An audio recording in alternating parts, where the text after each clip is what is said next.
Ito mga sangkay, meron akong isang bagong follower na nag-message sa atin nung nakita yung ating video. Sabi niya meron siyang hiningian na recipe at ito yung binigay sa kanya.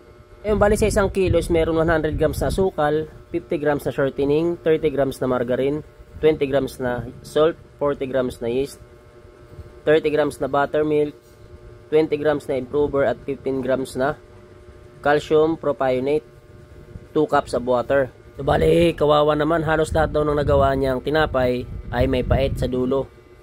Loop, pandikoko at butchi. Paano hindi papait? Dito pa lang sa calcium propionate 15 grams. Samantala sa isang kilo niyan mga sangkay, naglalagay ako niyan sa isang kilo. 2 grams pa lang, amoy na amoy mo na yung epekto nitong calcium propionate. Sa hindi po nakakaalam, yan po ay anti-amag po yan. Kung hindi rin naman sa nagbigay nito, kung hindi rin naman bukal sa kalooban mo yung pagbigay ng recipe, huwag ka na lang magbigay dahil kawawa naman, binigyan mo pa ng mali-mali yung tao, di ba? Gumastos ng ingredients, meron daw siyang sinimulang negosyo at ito nga, yung mga ginawa niya, puro palpak dahil sa recipe mo. Maawa ka naman sana kung magbibigay ka ng, kung hindi ka naman magbibigay ng maayos, ay huwag ka na lang magbigay. Ganun lang sana kasimple yun. At hindi naman ibinanggit sa atin ng nag-send dito kung sino yung nagbigay sa kanya, no? So bali dito pa lang mga sangkay sa ano na to, sa asukal na to, sa blind na to eh. Sa blind na sa asukal yan, sa asin, sa yeast, buttermilk ka pa mas ano yan, expensive yung buttermilk na yan. Tapos kung 1 kilo lang naman gagawin mo, ba't kailangan mo pang maglagay ng calcium propionate na yan, bread improver, sobra-sobra. Kahit hindi ka na maglagay yan, kung pang ano, pang sarili mo lang naman yung bread improver na yan, tsaka calcium propionate. Sa mga nagbibigay ng mga recipe na mali-mali, sana wag madamay sa inyo yung mga nag-share ng recipe ng maayos. Maraming nag-share ng recipe ng maayos mga sangkay. Kahit nga itong nakaraan lang, meron sa akin nag-PM binigyan ako ng recipe.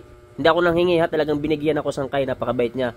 Susubukan ko pa yung recipe niya at kapag nagawa ko yon, pupost ko dito sa ating page at i-share ko rin sa inyo kung anong recipe na yon. Kaya kung sakali mga sangkay kayo ay gagawa ng isang recipe, tapos hindi pa kayo sanay, hindi nyo pa kung tama nga ba yung binigay, huwag kayo gagawa ng maramihan. Hanggat maaari gumawa lang kayo ng kalahating kilo. Marami na siguro yung 1 kilo. Testing lang, kumbaga testing lang. Or kung may mapagtatanungan kayo kung tama nga ba yung recipe na yon, tanong nyo muna bago nyo simulan. Dahil alam naman natin ngayon mga sangkay na ang presyo ng mga ingredients ay napakamahal. So kung sakaling sablay yung magagawa nyo dahil sa recipe na binigay, ay kawawa naman kayo. Sayang yung pagod nyo, aasa kayo na magiging maayos yung kalalabasan ng ginagawa nyo, yung pa lang, doon pa lang sa recipe na binigay sa inyo, ay palpak na.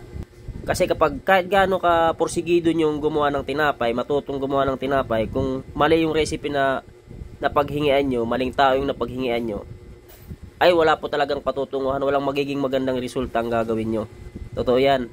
Kagaya na lang ito kay Sangkay, ako lang talaga naawa sa kanya. At sana makatulong sa kanya yung mga video sa YouTube. Sabi ko kasi sa kanya, napasyalan niya na lang yung mga video ko sa aking YouTube.